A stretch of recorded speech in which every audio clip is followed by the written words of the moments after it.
કારણ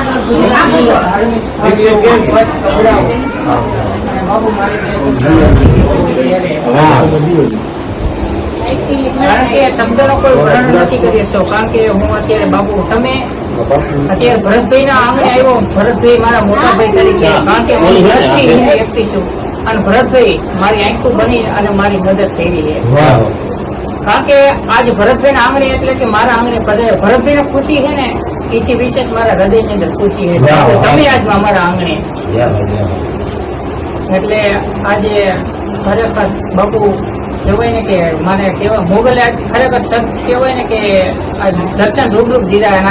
આજે આવો એક અવસર ભરતભાઈ ના આંગણે એટલે ભરતભાઈએ મને તેડાવ્યા અને કીધું વાત થઈ મેં કીધું આવું વાળો.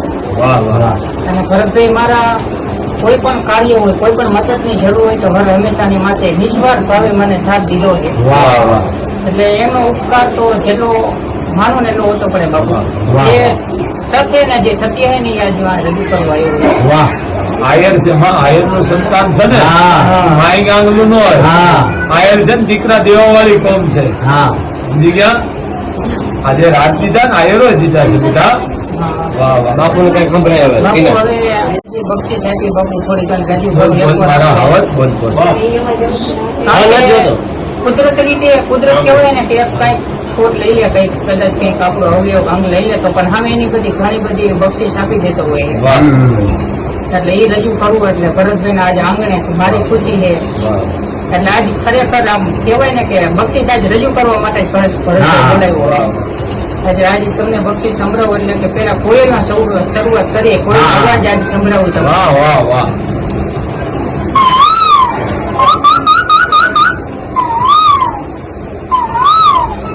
પછી ઓલાનો અવાજ.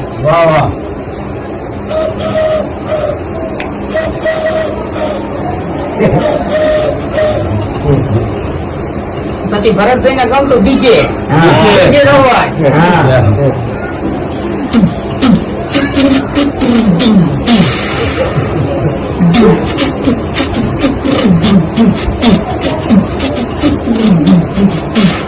નોરતા આવે તો આપડે મોકલ કબરે થવા હોય પણ આપડે રિક્ષા કરી જતા અવાજ કેવો આવે.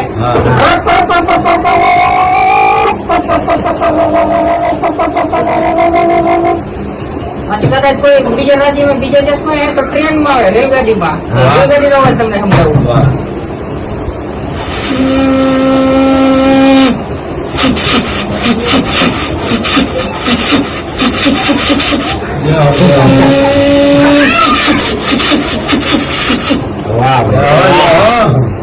એટલે આવું ઘણી બધી એવી શક્તિ આપી છે.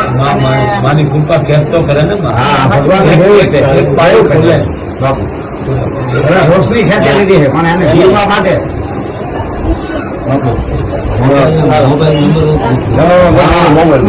પછી ભરતભાઈ ને ગમતું ડીજે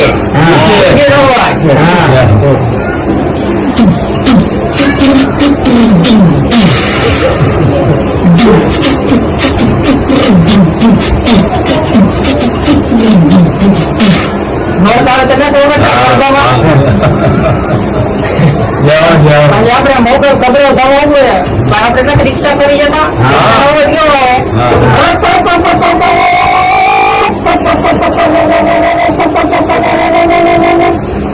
પછી કદાચ કોઈ બીજા રાજ્યમાં બીજા દેશમાં તો ટ્રેન માં આવે રેલગાડીમાં રેલગાડી નો અવાજ તમને સમજાવું.